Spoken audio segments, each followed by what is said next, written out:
cafezal em flor, quanta flor. Cascatinha e Inhana. Você provavelmente já ouviu falar dessa dupla sertaneja das antigas. Mas se você tem mais de 50 anos, você ouviu muitos sucessos deles. Vamos conhecer agora a sua linda história que começou no meio do século passado, quando não havia mídias sociais, nem a internet e nem ainda a televisão. A única coisa que equivaleria a um Google no tempo em que a dupla começou eram os circos. Os circos foram durante 4 décadas o meio de entretenimento que popularizou muitos cantores e duplas sertanejas, muito antes da invenção da televisão. Este é o documentário Vida e Obra de Cascatinha e Inhana.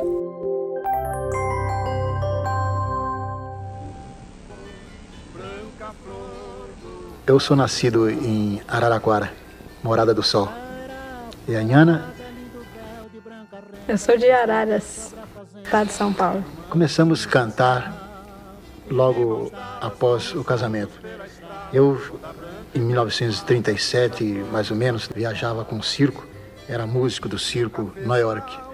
Era baterista do circo e geralmente naquela época os artistas, os músicos, tinham que tocar, além de tocar, cantar. Então eu era baterista e cantor do conjunto. Cascatinha, o Francisco dos Santos, nasceu de uma família humilde em 1919 na fazenda Cafelândia, a 30 quilômetros de Araraquara. Ele foi o segundo filho do casal José dos Santos e Márcia Marim, que era do lar. Quando Cascatinha fez 5 anos, uma tragédia abateu-se sobre sua casa. Seu pai acidentalmente pisou num espinho e o ferimento virou uma grave infecção que os antibióticos disponíveis naquela época não conseguiram curar. Ele veio a falecer pouco tempo depois. Cascatinha, seus 4 irmãos e a mãe foram separados, pois a viúva, Dona Márcia Marim, não tinha condições de sustentá-los. Cada um foi adotado por uma família, geralmente amigos ou fazendeiros na vizinhança. O Francisco, nosso Cascatinha, foi adotado pelo administrador da fazenda, o Sr. Paulo Frigério. 2 anos depois dessa separação, a filha do administrador e seu marido decidiram adotá-lo e seguiram para Marília. E depois, seu pai trabalhou para um empreendimento que fornecia dormentes para a Companhia Paulista de Estradas de Ferro, que em 1930 tinha mais quilômetros de trilhos do que São Paulo tinha de estradas pavimentadas. Terminada a necessidade dos dormentes para a ferrovia, ele então mudou-se para Garça. Aos 12 anos, o Francisco inicia seu aprendizado musical com Sebastião Zuccoli, um estudioso de música que dirigiu a Corporação Musical Santa Cecília de Garça, São Paulo. Ele destacou-se por ter um ouvido sensível à música, sendo que, com isso, ele preferia deixar de lado as partituras para improvisações a seu próprio modo. Nessa época, um apelido começava a acompanhar Francisco, e que mais tarde viria a imortalizá-lo como artista, Cascatinha. Tal apelido veio por causa da proximidade do grupo escolar que ele frequentava com uma fazenda chamada Cascata. Nesta fazenda, ele e seus amigos aproveitavam a hora do recreio e pulavam a cerca de lascas de madeira, correndo até uma pequena queda d'água a 500 metros da escola. Frequentemente, Cascatinha era o cabeça e, segundo ele, desencaminhava os colegas e dizia: "Vamos brincar na Cascatinha", e a turma o acompanhava. Em 1937, então com 18 anos de idade, Cascatinha quis tentar a sorte numa cidade maior, já que Garça não lhe oferecia um futuro como um artista. A cidade grande mais próxima era Marília, para onde ele foi, chegando com a cara e a coragem.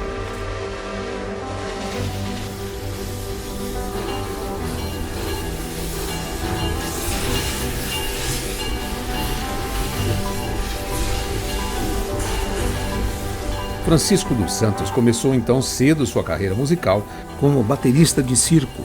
Ainda no final dos anos 30, ele conheceria um circo de passagem pela cidade de Marília, com música ao vivo. O circo estava precisando justamente de um baterista.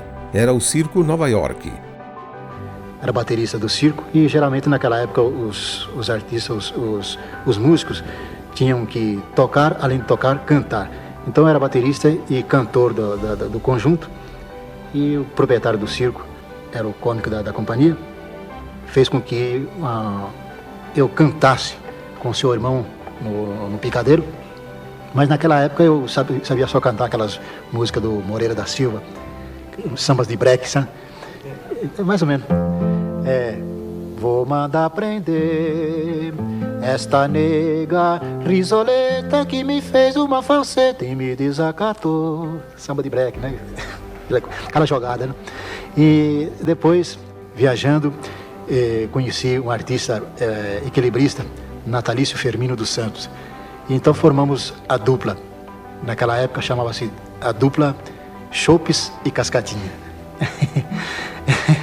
Era tipo assim de humorismo assim, agradável bem, porque não só humorismo, como também música séria. Cascatinha, conte uma piada pra nós.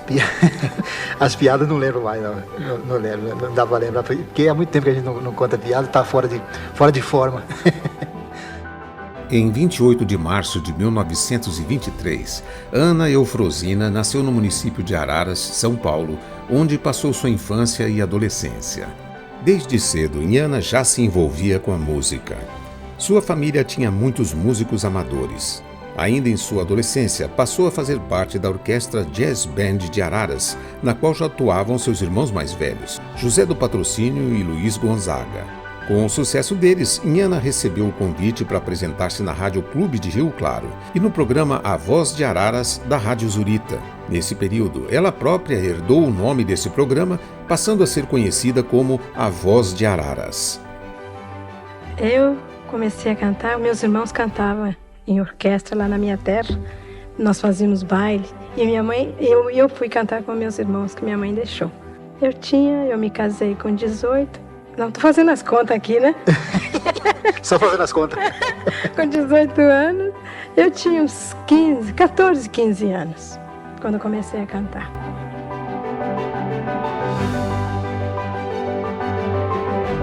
Mas depois, viajando, percorrendo o Internal Paulista, para 1940, fim de 41, chegando na simpática e hospitaleira cidade de Araras, fiquei conhecendo esta criatura maravilhosa, a Ana. E fui apresentada a ela como sendo a cantora da cidade. Ana Silva, a cantora de Araras. A Ana era noiva. Me apresentaram e tal, e eu então, nossos olhos se encontraram, nossos olhos se gostaram e nós também se gostemos. Quando Francisco dos Santos e Ana Eufrosina da Silva casaram, a dupla Chopes e Cascatinha estava a serviço do Circo Nova York, que seguia sua turnê por cidades no interior paulista. Mas eles agora eram dois casais. Chopes e a sua esposa, que se chamava Argentina, e o Cascatinha com a sua Ana. Os dois parceiros decidem empreender uma tentativa na capital da República do Brasil, o Rio de Janeiro. Nesse ano de 1942, o Rio era a sede das mais famosas rádios dentre as 106 emissoras do país. Todas elas nas ondas de amplitude modulada, as AM, pois as FM só existiriam 30 anos mais tarde. Em relação à audiência se destacavam as rádios Mairink Veiga, Rádio Nacional PRE 8 e Rádio Clube PRA 3. A dupla conseguiu alguns poucos êxitos que lhes davam algumas somas em dinheiro, um vale-jantar em restaurantes finos ou peças de roupas que não lhes serviriam para nada, como uma gravata borboleta e camisas que não batiam com a sua numeração. Assim, a necessidade de garantir seu sustento e o envio de dinheiro às esposas distantes em Araras levou-os a procurar novamente shows em circos, parques e antessalas de cinema. Pouco tempo depois, Ana junta-se à dupla e formam o trio Esmeralda, que durou pouco, vindo a terminar no final de 1942. Em 43, criam a dupla, mas Ana precisava de um nome artístico, pois o casal estava prestes a assinar um contrato com o Circo Estrela d'Alva, que estava deixando o Rio de Janeiro rumo ao interior paulista. Depois de algumas considerações, o casal adotou como nome da personagem feminina da dupla, Inhana, uma mistura das palavras Sinhá e Ana. Em 1943, a dupla tinha nome, mas não tinha endereço. Do Circo Estrela d'Alva partiu para o Circo Ita, das Irmãs Alves. Do Circo Ita, partiram no segundo semestre para o Circo das Irmãs Miranda, onde a dupla permaneceu até o Natal. Cascatinha contou numa entrevista que, naquele Natal, o que o salvou foi a solidariedade do artista circense Eduardo Souza, cuja esposa era malabarista e os dois filhos faziam números infantis. O Circo das Irmãs estava sem dinheiro para investimentos em propaganda e sem público. Eduardo Souza, condoído com a situação do casal, deu-lhes 10 mil réis do pouco que tinham. Isso deu para um pouco de arroz, outro tanto de feijão e 2 nacos de costela de porco. Essa foi a ceia natalina nesse período difícil. Prosseguir naquelas condições não seria mais possível. Por meio de contatos com artistas obtidos em Casa Branca, Cascatinha descobriu que em Ribeirão Preto encontrava-se armado o enorme Circo Universal de Máximo Bernardo. Ele então decidiu tentar a sorte. Ele e a esposa apanham um trem da meia-noite para amanhecer em Ribeirão Preto. Com 0 tostões no bolso, eles seguiram a pé no meio da madrugada da estação até o circo, chegando com o sol clareando a manhã. Tudo inútil. O elenco estava completo. Havia um certo Pires, contador de piadas, e a dupla de cantores Sertãozinho e Inhá Neide. Máximo Bernardo, no entanto, sensibilizou-se com a situação do jovem casal de artistas. Foi quando ele indicou-lhes o português Adriano Ribeiro de Souza, que estava montando em Araraquara o grandioso Imperial Parque Teatro, com muitas atrações, roda gigante, picadeiros e que incluía números musicais. Antes de partirem, Cascatinha e Inhana telefonam para Araraquara e recebem do secretário do seu Adriano Ribeiro de Souza o aval para embarcarem no primeiro trem para Araraquara. "Vocês arrumam o dinheiro das passagens que aqui nós te reembolsaremos", disse o tal secretário. Para lá seguiram ambos, sendo recebidos na estação pelo mesmo, que cumpriu o combinado, alojando-os no hotel da cidade. O momento da apresentação surgiu numa sexta-feira de março de 1944. Naquela noite, o português dono do parque não pôde assistir à estreia, mas encarregou sua esposa e o secretário de acompanhar a dupla, além dos artistas mais antigos da companhia. Se a tal dupla, Cascatinha e Inhana, agradar, ela fica. Se não, ela nem precisa voltar pro hotel. Vão direto pra rua, teria dito o dono do parque. O show foi um sucesso tão avassalador que os próprios artistas do circo, além do público, aplaudiram de pé a dupla. O português foi logo informado do sucesso. Quando retornou a Araraquara, chancelou o contrato deles com o Imperial Parque Teatro. Cascatinha e Inhana permaneceram pelos 3 anos seguintes, itinerantes por cidades do interior paulista. Os sambas de carnaval, as marchinhas e as foxes canções eram os gêneros prediletos da população brasileira dos grandes centros em 1944. Nesse ano, a Segunda Guerra Mundial devastava a Europa, alastrando-se pela África e indo até as nações no Pacífico. Cascatinha e Inhana estavam alheios às questões políticas do conflito. Mas em setembro de 1944, ficaram um pouco impressionados quando milhares do contingente da Força Expedicionária Brasileira, a FEB, embarcava nos navios de transporte de tropas a fim de combater batalhões alemães entrincheirados em Monte Cassino, Monte Castelo e na região de Pistoia, na Itália. O governo do Estado Novo de Getúlio Vargas não interessava a dupla. Ao contrário, lançamentos como o samba Atire a Primeira Pedra, de Ataúfo Alves e Mário Lago, e outras canções da época, eram de seu gosto, pois as apresentações que promoviam eram recheadas por músicas sertanejas, boleros, toadas, rancheiras, modinhas, sambas, tangos brejeiros, baiões e as primeiras guarânias. No ano de 1947, se apresentaram pela primeira vez numa estação de rádio. A Bauru Rádio Clube, em seus programas Luar do Sertão e Cirquinho do Benjamin. Em 1948, passaram a atuar na Rádio América, em São Paulo, e em 1950 são contratados pela Rádio Record, onde trabalharam até 1962. Em 1951, seu primeiro disco é gravado pela gravadora Toda América, cantando a canção La Paloma, de autoria de Sebastián Iradier, compositor espanhol de 1863, e Pedro Almeida, e a toada brejeira Fronteiriça, de José Fortuna, um dos compositores favoritos de Cascatinha. Aqui ouviremos um trecho de La Paloma nas vozes da dupla sertaneja riopretense Júnior e Cristiano.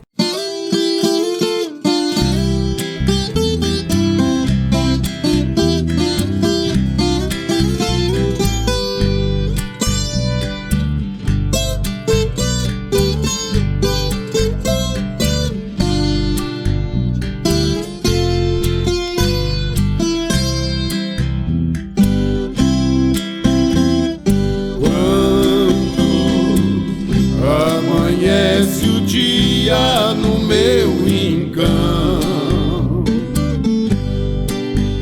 parece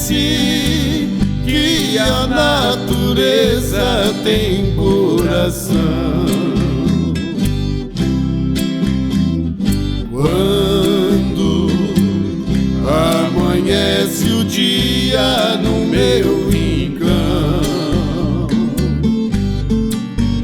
parece que a natureza tem coração. À tarde o tanger do sino da capelinha, bem perto canta dolente de uma rolinha. À tarde o tanger do sino da capelinha,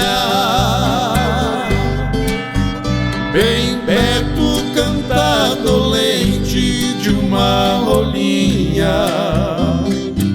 Quando é noite de lua, a tristeza me vem, ai, são saudades de um grande amor e muito longe vai.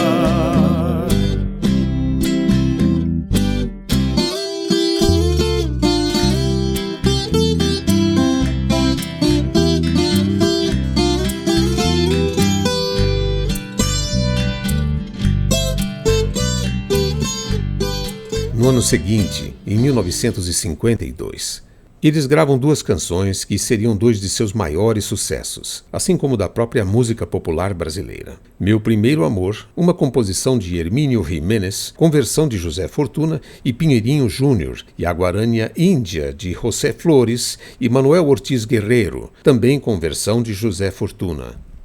Índia vendeu 300 mil cópias só no primeiro ano de lançamento e até os anos 1990 vendeu mais de 3 milhões de discos. Índia, que era uma das músicas preferidas do presidente Juscelino Kubitschek, mereceu diversas gravações por outros intérpretes ao longo dos anos. Vamos ouvir esses sucessos na voz de Júnior e Cristiano.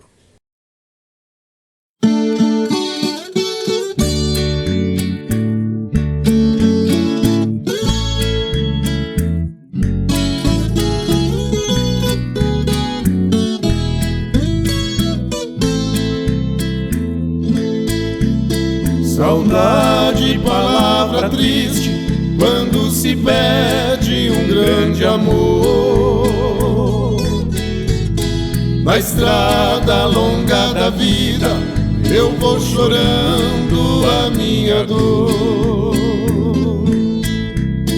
Igual uma borboleta, vagando triste por sobre a flor. Seu nome sempre em meus lábios, irei chamando por onde for. Você nem sequer se lembra de ouvir a voz desse sofredor. Implora por seu carinho, só um pouquinho do seu amor. Meu primeiro amor, tão cedo acabou só.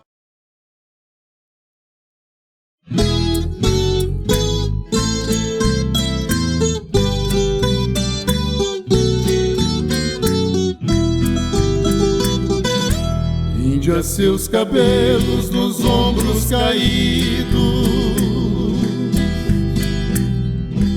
negros como a noite que não tem lua. Seus lábios de rosa para mim sorrindo, e a doce meiguice desse seu olhar. Índia da pele morena, sua boca pequena, eu quero beijar. Índia, sangue tupi,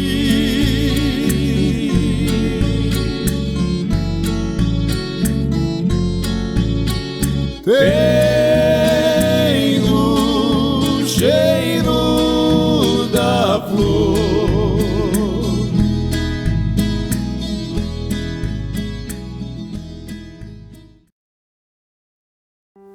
Em sua trajetória de grandes sucessos, eles receberam o prêmio Roquete Pinto. Esse troféu, idealizado pelo locutor e produtor de TV Blota Júnior, é uma homenagem a Edgar Roquete Pinto, considerado o pai da radiodifusão do Brasil. Ser premiado com um papagaio dourado desses era no Brasil o equivalente a um Oscar da excelência em rádio e televisão. Cascatinha e Inhana conquistaram 2 vezes esse troféu, uma em 1951 e outra em 1953. Em 1954, recebem a medalha de ouro da revista Equipe e ganham o título de Os Sabiás do Sertão, devido aos recursos vocais impressionantes da dupla. Em 1959, lançam outro grande sucesso, a Guarânia Colcha de Retalhos, de Raul Torres. Nesse mesmo ano, Cascatinha é promovido a diretor artístico da gravadora Toda América.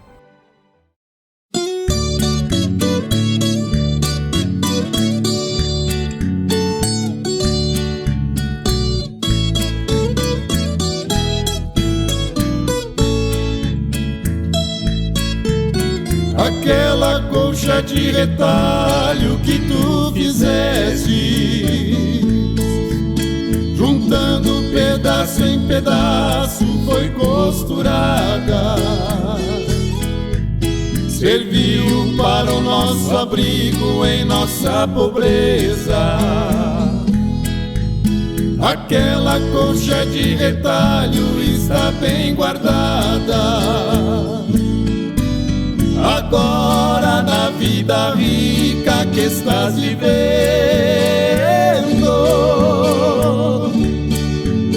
terás como agasalho colcha de cetim.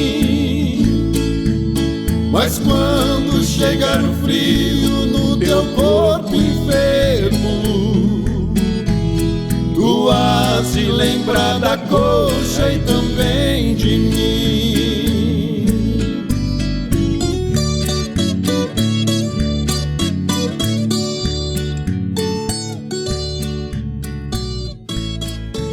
O sucesso deles parecia não ter fim. No livro Uma História Contada às Falas e Mídia, de autoria do professor Alaor Inácio dos Santos Júnior, lemos o seguinte sobre eles.